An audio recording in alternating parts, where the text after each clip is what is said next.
everyone, it's Kim and welcome back to Bookmarks and Breadsticks.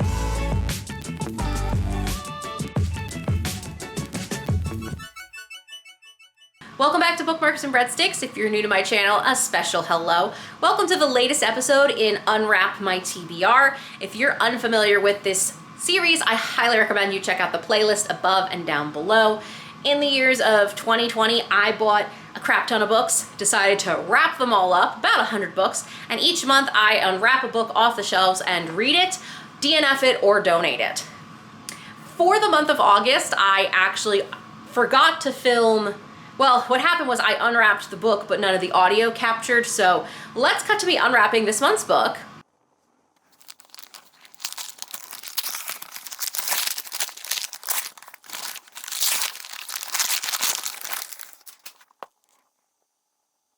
So as you guys can see, I unwrapped Poisoned, the true story of the deadly E. coli outbreak that changed the way Americans eat by Jeff Benedict. I am now on chapter 12, which is 78 pages into the book. The book itself is 301 pages, so a little shy of a third of the way through, and I am obsessed with this book.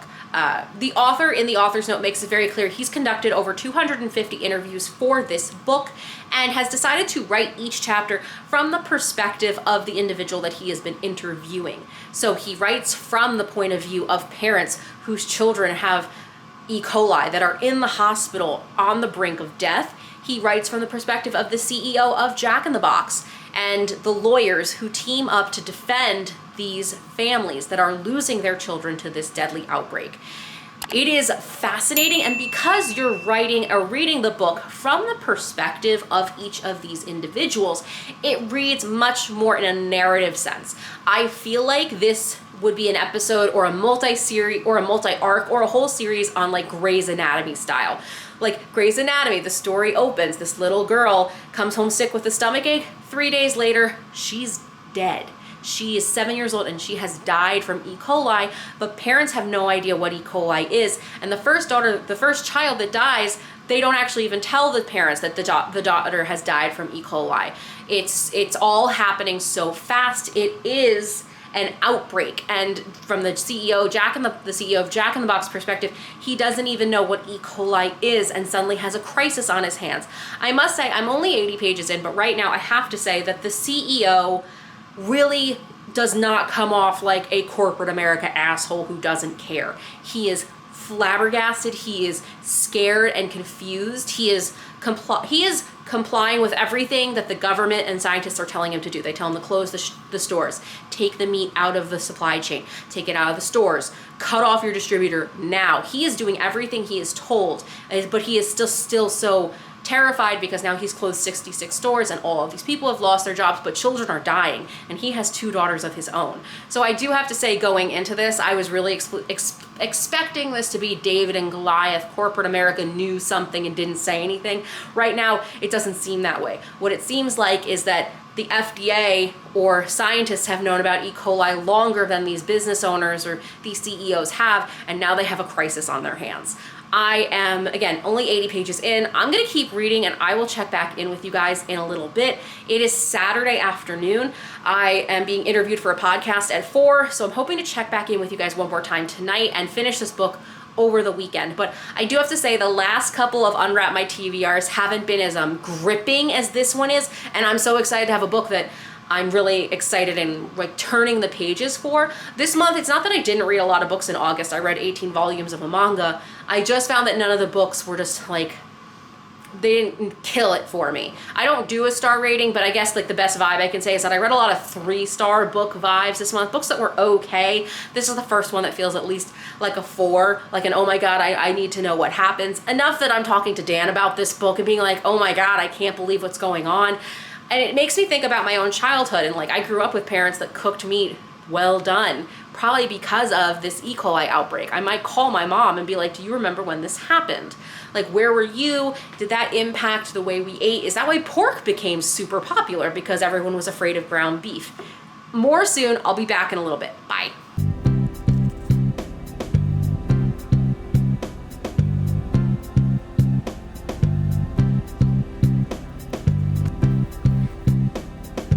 Okay, I'm back. I'm another 100 pages into this book. Like I said, I'm just like flying through this. I'm on chapter 26, 172. So we're 2/3 of the way through the book, and we're at a turning point where, so the E.Coli, the first third of the book, the E.Coli outbreak has happened. People are being hospitalized, children are being hospitalized, no one knows what's going on.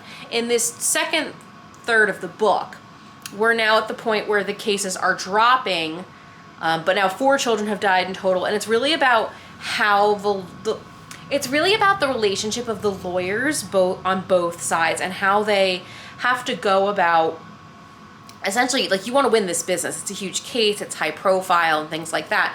What I still like is that the CEO at Jack in the Box is still this kind of just regular guy, in the sense, like, the company, how do I explain this? It's a lot of legal stuff, but so the company puts out a 1-800 ad to call if your child got sick. We'll issue you a check. This kind of stuff is pretty normal with product recalls, for example. You get a refund on your item. But what the CEO learns is that to get that check, you have signed away the rights to arbitration or litigation against Jack in the Box. And the CEO's like, well, a couple $100 is great for maybe a kid who only had diarrhea, but for the families, like, there's one little girl, Brienne, who's in the hospital for 5 weeks and then finally woke up from a coma. A couple $100 isn't going to do anything when this girl now has lifelong injuries and damage to her internal organs. And all the CEO really wants to do is do the fucking right thing. And you watch as, like, what PR firms are telling him, what his own legal team's telling him. He fires his legal team. He has a new legal team. And this new legal team knows the defense attorneys who are going to be defending the families in the class action lawsuit. And it's interesting, like, it's a lot of us, I'm stumbling over my words, I'm sorry. It's a lot of how small the world can seem in this legal world. Everyone seems to know everybody, or they've fought cases against each other, and none of it feels very backstabby, as much as like, yo, we're just on 2 opposite sides trying to come to a solution. I also like that the CEO hired this science expert in E.Coli to come on to Jack in the Box to basically revolutionize the system, bringing in lots of new changes all the way down to meat processing, how to break down the carcass on the assembly line. Like, these are the changes that I'm guessing are still in practice today or have evolved from this moment.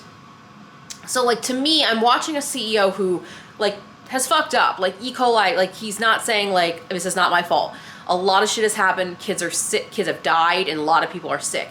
But he's trying to make all the right moves to change things and to, like, and he knows that nothing will bring back these children that have died, but he's trying to change things. Meanwhile, the parent company above Jack in the Box is like, shut up, stop talking to the press, stop saying that you didn't know about Washington State's required regulation of cooking meat to 155 degrees when the nationwide or federal regulation is 140.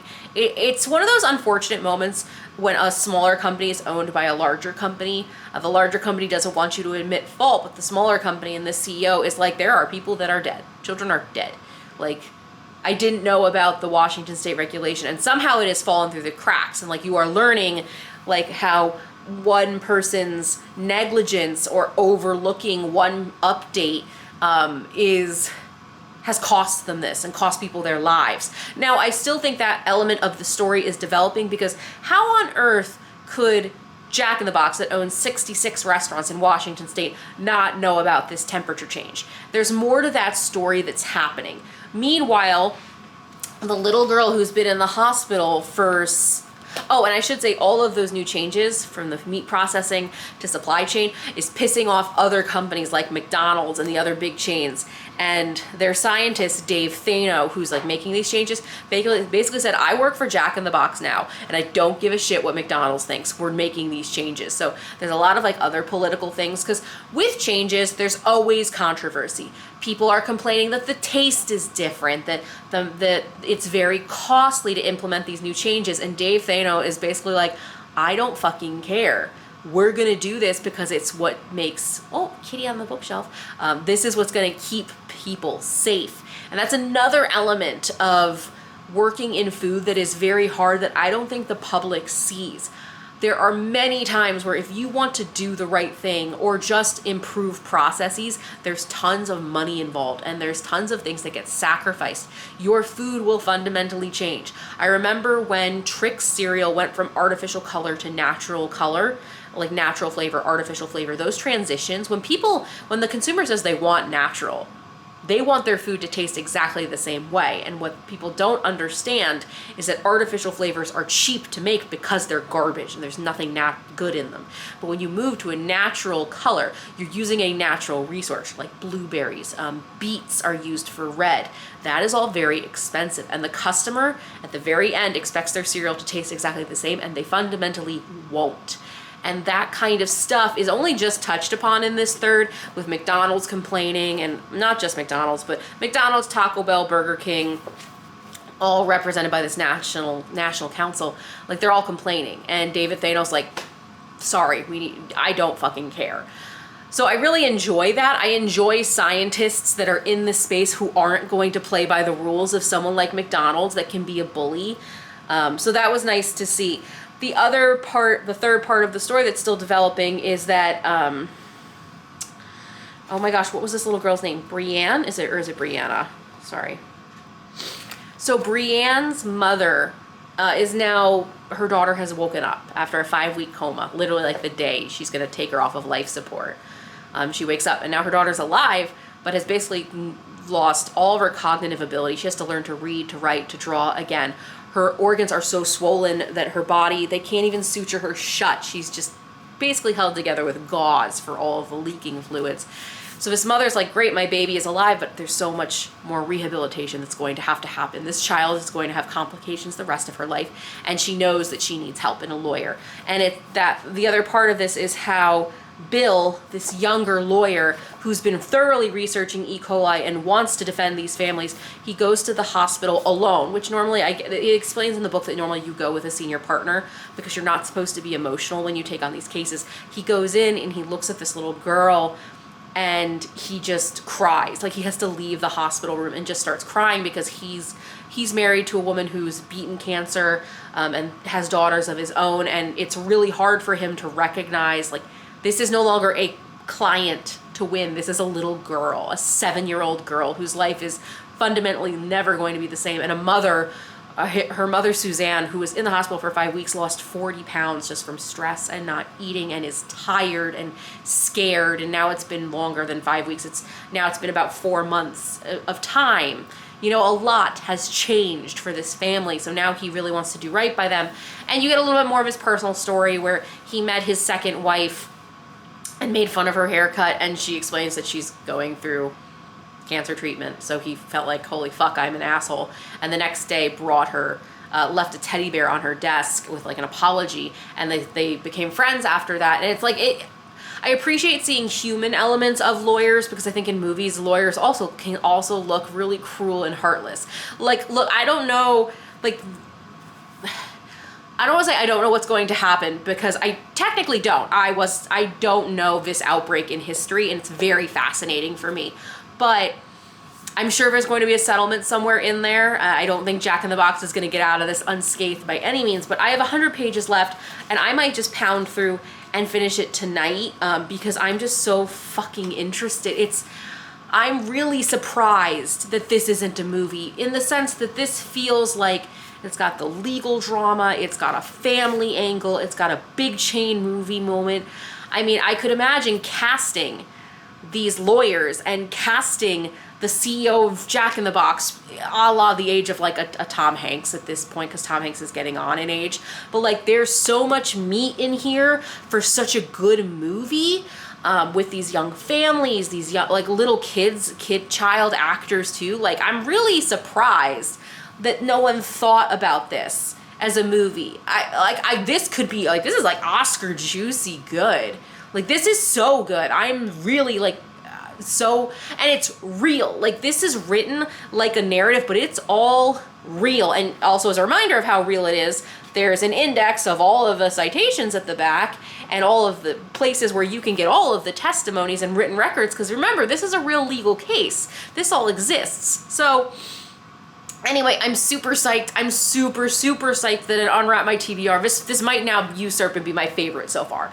Again, only about 100 pages left. My podcast interview's in half an hour, so I'm gonna take a break and go get ready for that and hopefully finish this tonight. I freaking love this. Good morning, it's Sunday morning, and as I thought, I have finished Poisoned.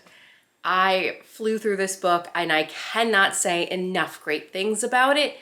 It really, I give also Jeff Benedict a lot of credit for his writing style because it definitely has arcs, if you will. And this whole, excuse me, a talkative cat on the bookshelf, on the staircase. This book takes place over the span of 2 years. So the outbreak happens, but litigation takes a very long time. And Brienne's family wins a colossal $15.6 million out of this case from Jack in the Box. And there's lots of other I could see I can see the end cards as we speak, what our lawyer goes on to do, how Brienne and her family end up doing, what happens to the CEO of Jack in the Box, does the company turn around? This is such a great book, and I also think it's scary. E.Coli is scary, but it really puts it in a digestible format because it's like a thriller, and you just want to know how it's gonna end. Big takeaways from this, guys, is make sure you are cooking your meat to the proper temperature of a minimum of 155 degrees with ground beef. I do believe that's actually up to about 160 degrees nowadays. The other part of this is these are the risks of commercial agriculture farming organizations like CAFOs. The more we as a society demand food and meat at inexpensive prices, and we demand it now, the more likely it is that people will continue to cut corners or something will just fall through the cracks, and these outbreaks can still happen even in the 2020s. The more you can shop locally and sustainably through smaller businesses, there's more traceability there. Now, I recognize that does come from a place of privilege. Some people, some members of society need meat at these cheap, affordable levels because this is all that they can afford. So I recognize that there is an element of privilege in this. Food distribution is not equal in the United States. There's a whole, go see my vlog about getting something to eat in Jackson. Food disparity and wealth and the way it is distributed in this country is not perfect. It is far from perfect. If anything, it is broken. But if you have the means, consider shopping locally. Consider going to a local butcher. Consider shopping organically. Anything that you can do to keep your meat small and local so that the scale and traceability is smaller, the better. So for example, this past weekend, we celebrated Meat Feast, the Year of the Pig. We picked a pig from a local farm 30 minutes away that was processed by a local butcher 45 minutes away. It only went through 3 steps, and I was able to pick up the meat from the farm itself. So there's a lot less risk than big meat packing industry where all of the meat is slaughtered at a processing house, 6,000 pigs, a day, 6,000 cows a day, again and again and again, packaged up, sent to meat distribution hubs that are then put on trucks and shipped all over the United States. There's a lot more that can go wrong in that supply chain. So just keep these things in mind. Think about where you put your dollar. It does matter, but I highly recommend that you pick up Poisoned. This is another episode we've come to the end of another episode of Unwrapping My TBR, and this is probably my favorite so far to date, which is awesome. I needed a quick win like this. I really feel reinvigorated to keep reading. Please let me know in the comments below. Did you grow up during the E.Coli scandal? Do you remember your parents talking about it? Don't forget to hit like and subscribe below. I'll see you in the next one. Bye.